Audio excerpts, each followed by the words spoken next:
So we picked up this trailer. It is a 1989 Transcraft TL90K. Picked it up for $6,000. It was originally a 45-foot trailer, but it's been extended 3 feet, so now it's a 48. It's a 48 by 96, so wish it was a 102, but not really anything we can do about that. But I think for the price it's really good. It's in pretty decent shape, but there are a few things I'd like to get done to it this weekend before we start running it. First course of action is get rid of this headboard because it's going to be in the way.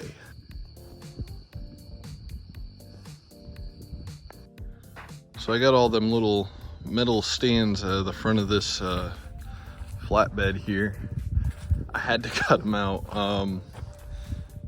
so maybe one day when I'm not using the death wheel, I might cut these out with acetylene. I do have an acetylene torch, but it's in my truck, my pickup truck, which is currently away getting the transmission swapped out. So I just cut these with the death wheel. Also would love to find some time to straighten up this rub rail. This side isn't as bad as the other, but it's still not great. And it'd be cool to find another box, but one box is better than what I had before. So yeah, it's definitely not perfect, but it's cheap and it will make money. That's key right there. So, and under the cab instead of under the hood, this weekend what I got done was I finally installed a temperature gauge. I actually wouldn't have ran but without knowing my temps, but unfortunately I had to wait quite a long time to even get that gauge. So now I got it and I put it in right away. I'm still not sure if it works because I haven't started up the truck long enough to warm it up and everything, but everything is hooked up. I've checked that I've got proper power and ground, so if it doesn't work, then I got a defective gauge, I suppose, but no reason to worry about that. But let me tell you, let me show you here. So your temp sensor is here, and originally it was a mechanical deal. I had to take it out and put this electric sensor in, but when I did that, it was like a geyser, like up to here of coolant, and I had this shut off, but I think this only goes to the heater core inside the truck. This little valve here, which I better open that up before I forget. I had this closed hoping that it would help some, but it didn't really do anything because it was just getting it straight from the coolant tank here. So yeah, I didn't think it would come out with that much force. I knew some would come out, but I was hoping it would just kind of trickle a little bit and I could swap it real quick, but didn't work out that way. Now, if you have one of these, kind of a guide to this thing, from what I can tell, is this here goes to the heater core. So this, basically, if you need to shut the coolant, go into your heater core on or off, like in the summer or the winter, or if you're doing some work up in the cab on the heater, you need to turn this shut off. It's basically a hose valve. There's nothing special to it. I probably go to Lowe's and buy another one of these. This here, that's what goes up to the coolant tank. So when you fill that tank, all that coolant, I believe all that coolant actually comes through this small hose. And then obviously you have this big hose which goes to the top of the radiator. So essentially this whole deal here, this big box here, this is all the hot side of the coolant because it goes to the top of the radiator, and then the coolant rolls down the radiator and then back out the bottom. So you've got this, if yours is original, this is going to be mechanical. I could not find a mechanical gauge that had a long enough capillary tube, so I ended up using this electric one. But that's where the gauge in the cab goes. This, I have no idea what that goes to. I've not really been able to find a good source on that. And this goes to your fan clutch. So if you're having trouble with your fan clutch, this is one of the areas you have to check. This part up here, that one I believe goes right over to your aftercooler over here on the side. So these trucks with the Big Cam motors, they don't come with intercoolers in the front, air to airs. They have air to water aftercoolers. They do not get the temperatures as low as an air to air, and they're probably not as high flow either, as far as I know. Now, if somebody has better information than that, please feel free to correct me on it, but that's the way I understand it, is that these are not as good as an air-to-air intercooler. Also, I used a chain and binder to try and straighten up this tweaked bumper a little bit. It's still not real straight. The passenger side looks better than the driver's side, but I still wasn't able to get it great. I don't really know, maybe I could wrap the chain around up here, but there's not enough room between the axle, which is what I was using to pull against. Like, I was putting my, you can see where I had my binder's hook right there. I was trying to put it there, but it wouldn't stay up there. I'd want to follow the bottom, but I think if I could get a good wrap on it and I had enough length to give a good pull, it might fix it. But there's actually a little wrinkle on the bottom. But yeah, you see that wrinkle there on the bottom? I think that's probably what's keeping us from getting this side real good. I'll end up just replacing this bumper. I'm just trying to do this on the cheap for now. Well, I guess I ain't gonna be running this week. I have no idea how hard it's gonna be to get a radiator or why this happened just now.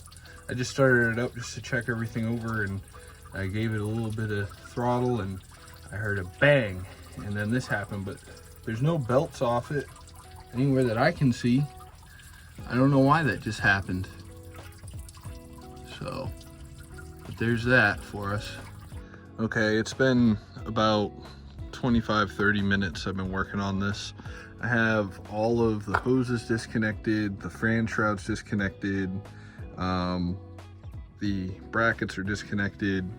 I've got the grill out of the front, so get that good to go.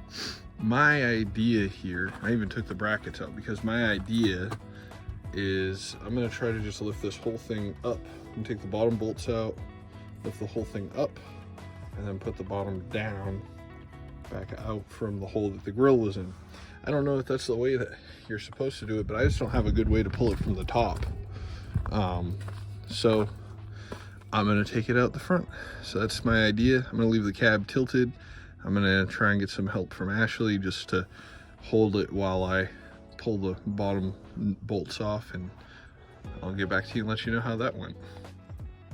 Well, it looks like taking it out the front was the way to go. And tomorrow I'm going to run this radiator up to the radiator repairman and see what we can see. Not really sure. You can see there's a lot of green and stuff down here. I don't know if it was leaking a little bit here and there or what, but we'll let them look at it. This is where the issue was, right here. So, but yeah, it's gonna be a hard week on us, but we'll make the best of it. So the radiator's out. I brought it over to a local radiator repair place, and he thinks he might be able to get it done today. Hopefully that's true. The only concern is there was a bottom pipe that came up through here. There's 4 bolts that go to the radiator. You can see that pipe down there. So those bolts all broke when I went to take them out. They snapped off super easy. So he's gonna try and work them bolts out of the tank. He's gonna try, and if he can, then we'll be good. If not, we're gonna have to figure out something else. Hopefully he can get them out, because otherwise the only other option that at least I can think of is putting a new tank in this thing, which I'd prefer not to do. But yeah, that's kind of the story with that. And the whole thing that caused this issue was right here. So there is an air line that goes right here. This is for the fan clutch, and it goes from here to here. This line, honestly, it was my fault. When I put the new fan belt on, I had to take this line off to wrap the belt up around the fan, and I put everything back together, but I forgot this, and so the line was just dangling. The fan grabbed that line and whipped it around and put a hole in the radiator. So this was caused by me, and it sucks, but that's just things that happen sometimes. I'll take credit where credit's due. You know, everybody makes mistakes sometimes. So, you know, I don't know if that's really 100% true, but kind of depends on where you go. But at least in my situation, this was definitely my fault. So it's kind of what I'm dealing with at the moment. While the radiator's out, I guess I'll go ahead and put this line on. That way at least I know that's done and it's easier right here out in the open. The other thing that happened is I had to take this lower grill out, and the only thing that holds that grill in are these rubber, I don't know what they are. They're like bolts, but they're made of rubber, and they broke when I tried to take it out. So I don't know how I'm gonna hold my lower grill in. We're gonna have to figure something out here. I might be able to take these out. These ones on this side are between the steering box, so they're gonna be kind of difficult to get a hold of. This side's not as bad. I may try to take those out and get those replaced so I can put my lower grill back on. I don't know why they need to be rubber, but I may just put regular bolts in instead. And there, it's all together. So that's the way it's supposed to be. So now I just gotta wait for the radiator to come back and we'll start putting this thing together. Peter, you're just the best helper today. He's been sitting here with the Jeep, watching me work over here. But he's just been making sure nobody's bothering us, keeping the riffraff away. All right, I'm all finished, I think, I hope. Got everything put together. I just need to clean up my mess here, which is not insignificant. The bottom grill, if you've ever taken one of these off, you know, to remove your radiator, you'll find that there's two bolts here, but they're not really bolts, they're pieces of foam. And when you try to loosen them, that foam breaks. So I really wasn't sure how I was going to put this all back together because it's quite difficult to get to the back side of this mount here. What I ended up doing was I put a you know, a nutsert or a riv nut, whatever you like to call it. I put a M8 riv nut in here, and then I put a spacer, and then I used a Allen cap screw through that, and that seems pretty solid. I only have 2 in it. It originally had 4 foam bolts. I figure if 4 foam bolts will hold it, then 2 metal bolts will hold it, no problem. So I stuck it together like that, and you'll see I drilled little holes here. That way you have access to it when you want to take it back off. You have access to it with a Allen wrench. So this will be much easier to service. However, one thing is the spacers I use are just a little bit too long. I think I can't remember if I got 2-inch or 1.5 inch spacers. So maybe next weekend I'll put shorter spacers in it, so that way it'll push this back a little bit and help make it look more the way it's supposed to. Although you really wouldn't know that this bottom grill sticks out too far unless somebody pointed it out to you. But now I've pointed it out to you, so that's all you'll ever see. But I got that done, got the radiator put in. Did find another hose broken. Had to stop and get a little fitting, and nobody in town had the fittings, so I had to cobble it together to make it work, and it seems like it's holding so far. So we'll have to see out on the road. I tried to let it warm up just a little bit. That's good. I wanted to replace a lot of lights on this trailer this weekend, but you know, here we are Wednesday, you know, because of all this radiator trouble I had. So I didn't get to do anything really with the new trailer, but yeah, I was supposed to get a new 5th wheel top plate this weekend. Well, a used one, but better than the one I have. And the guy never ended up getting together with me to do that. So I guess I'm running with an old 5th wheel for yet another week, but I would like to get that replaced sooner than later. But yeah, can't wait to get on the road with this trailer. So I don't know if you can tell, but it's like the ear of my drive shaft is bent. I can't really tell. I'm gonna bring it up to another guy here in town and have him look at it and tell me what he thinks, if he can maybe squeeze that ear back together, or if I just need a whole drive shaft. That'll be a whole other thing. But hopefully this doesn't put me down for more time, because I've been down all week. So I just went and stopped at Bojangles this morning, because last night I was over getting this universal joint looked at. I wanted a second opinion, and dude crawled up underneath there and he said, wow, your drive shaft's completely bad. So my hunch was right, but it was worse than I thought. Once we took it out, the ears on that drive shaft were about to let loose. Luckily, they had another truck. It was a like old Freightliner FLT that had the same drive shaft end. The front part of it wasn't the same, but the back part was. And so he let me get that, and he helped me a lot. He didn't have time to work on my truck, but he did take the time to help me do it, and I threw it in up there. You know, without people like that, you can't keep a truck like this on the road. And I show my appreciation. I'm bringing him breakfast this morning, and I left my trailer up at their shop, so I hook up to my trailer, bring him his breakfast, and really try to show my appreciation the best ways that I can. That way, you know, you have somebody to rely on long term, because you can't, like I said, you cannot keep the old truck like this running without a good team of people around you that really know them and have parts and stuff like that. So I really appreciate that. If you're ever up in Henderson, North Carolina, and you need your truck worked on, definitely check out TNR Truck and Trailer Repair in Henderson.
Sunny Florida. It's a nice wet Sunday here. I gotta sit here pretty much all day. I mean, yeah, all day, because I don't deliver until Monday. This is a weekend haul to make room for the holiday. So I wanted to be back home by Wednesday at the latest. So instead of picking up on Monday like I normally would, I picked up early. I picked up on Friday and ran Friday and Saturday. Got here Saturday night. I'm going to sit here all day today, which is Sunday, and then deliver Monday morning, and hopefully give me time to find a load out of Florida back home. I don't know how that's going to work out. It's kind of a learning experience, something to know for Christmas, especially, see if there's a lot of demand coming out of Florida, or if I'm fighting a lot of other trucks trying to get out at the same time. So we will see. I have not seen hardly any other flatbeds out here, so that's a good start. I'm sitting at this truck stop and looking around. There's maybe 3 other flatbeds parked here, and they may live here as well. I can see at least one of them that I can see from sitting has a Florida tag, so he's probably not looking for a ride out. The other ones may be in competition with me on Monday. I like to use that as a good metric to figure out if I'm gonna have to take a crappy rate just to get out of this place, or if I'm gonna be in a good place. But thanks for watching. Next week's video, we're gonna start right on the road. and we're gonna see how hard it is to get out of Florida and home before Thanksgiving. So if you like this video and you want to see stuff like this some more, please subscribe for more. Hit that thumbs up if you like the video.